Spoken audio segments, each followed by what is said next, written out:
My name is Dr. Courtney Stanton, and today we're going to discuss atherosclerosis. This is a disease in which plaque builds up inside your arteries, the blood vessels that carry oxygen-rich blood to your heart and other parts of your body. Plaque is made up of fat, cholesterol, calcium, and other substances found in the blood. Over time, plaque hardens and narrows your arteries. This limits the flow of oxygen-rich blood to your organs and other parts of your body. Atherosclerosis can lead to serious problems, including heart attack, stroke, or even death. The exact cause of the condition isn't known. However, studies show that it is a slow, complex disease that may start in childhood. It develops faster as you age. Atherosclerosis may start when certain lifestyle factors damage the inner layers of the arteries. These factors include smoking, high amounts of certain fats and cholesterol in the blood, high blood pressure, high amounts of sugar in the blood due to insulin resistance or diabetes. Plaque may begin to build up where the arteries are damaged. Over time, plaque hardens and narrows the arteries. Eventually, an area of plaque can rupture or break open. When this happens, blood cell fragments called platelets stick to the site of the injury. They may clump together to form blood clots. Clots narrow the arteries even more, limiting the flow of oxygen-rich blood to your body. Depending on which arteries are affected, blood clots can worsen angina, chest pain, or worse, cause a heart attack or stroke. Researchers continue to look for the causes of atherosclerosis, and they hope to find the answers to such questions as why and how the arteries become damaged, how plaque develops and changes over time, why plaque ruptures and leads to blood clots. They are particularly aware that there are certain risk factors. In fact, many factors place you at risk of atherosclerosis. Some of these risks can be prevented, whilst others cannot. The first risk factor is family history. If atherosclerosis runs in a person's family, then they may be at risk of hardening of the arteries. This condition, as well as other heart-related problems, may be inherited. Lack of exercise. Regular exercise is good for the heart. It keeps the muscles strong and encourages oxygen and blood flow throughout the body.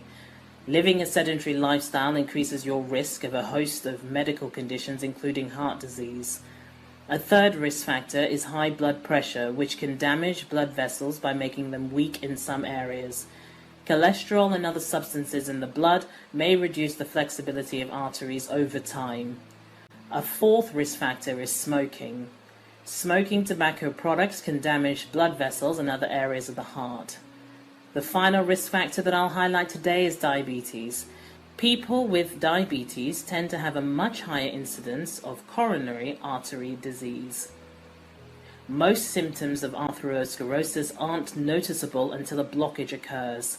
Common symptoms include chest pain or angina, pain in the leg, arm, and anywhere else that has a blocked artery, shortness of breath, fatigue, confusion, which occurs if the blockage affects the circulation to the brain, and muscle weakness in the legs from lack of circulation.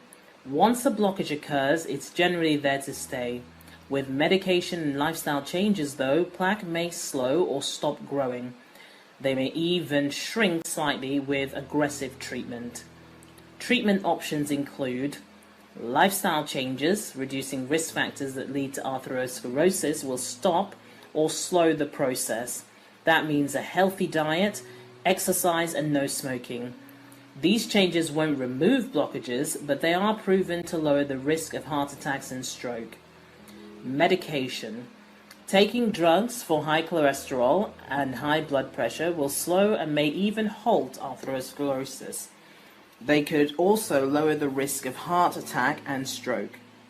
Doctors can use invasive techniques to open up blockages from atherosclerosis or go around them. Stenting.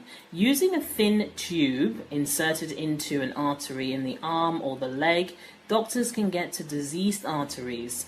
Blockages are visible on a live X-ray screen. Angioplasty and stenting can often open up a blocked artery. Stenting helps to reduce the symptoms, although it does not prevent future heart attacks. Bypass surgery. Surgeons harvest a healthy blood vessel, often from the leg or the chest. They use the healthy vessel to go around the blocked segment. These procedures can have complications.